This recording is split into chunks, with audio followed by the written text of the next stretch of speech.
Durant l'IRA 2022, nous ont été présentés les résultats de l'étude Manifest.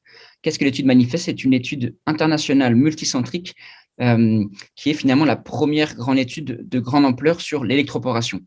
Qu'est-ce que l'électroporation? C'est une nouvelle technique d'ablation, notamment de fibrillation atriale, qui vient compléter les ablations par radiofréquence ou cryoablation, c'est-à-dire les approches thermiques, par une nouvelle source d'énergie, qui sont des microchocs électriques pulsés, qui vont venir ouvrir des pores au niveau des cellules myocardiques. Cette nouvelle technologie a été évaluée dans des petites séries et certains essais randomisés vont venir évaluer cette technique face aux techniques actuelles, mais on avait besoin de données de safety notamment pour évaluer dans quelle mesure cette nouvelle approche était safe pour les patients.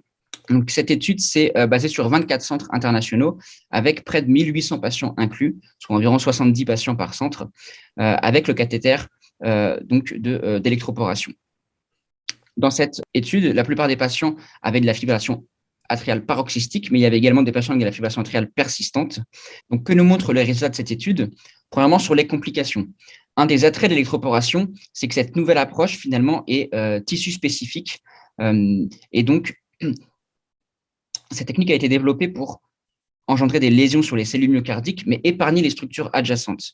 Et c'est ce que nous montrent les complications sur ces patients. On a observé, par exemple, aucune fistule atrioœsophagienne, aucune sténose des veines pulmonaires et aucune paralysie phrénique permanente. Il y avait quelques cas rares de parésie phrénique transitoire, mais aucun cas durable. Et donc, finalement, les complications, c'est les complications habituelles de l'ablation, notamment pour les complications mineures, les complications vasculaires au niveau de la voie d'abord, et pour les complications plus majeures, essentiellement des tamponnades, mais avec des chiffres qui sont tout à fait comparables aux autres techniques d'ablation.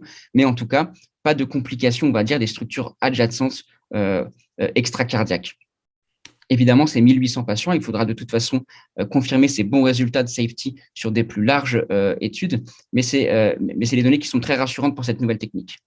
Et en dehors des complications, on a ensuite l'efficacité. Alors, c'est une étude qui s'est uniquement intéressée au succès en aigu, et on avait 99,9% de succès aigu, c'est-à-dire d'isolation des veines pulmonaires, et ça avec des procédures très rapides, 1 heure de procédure en moyenne, parce que cette nouvelle technique permet finalement d'appliquer ces tirs d'électroporation en quelques secondes seulement. Donc voilà, cette étude en résumé, elle est rassurante en termes de safety pour cette nouvelle technologie qui est a priori vue comme la prochaine révolution en termes d'ablation de fibrillation atriale.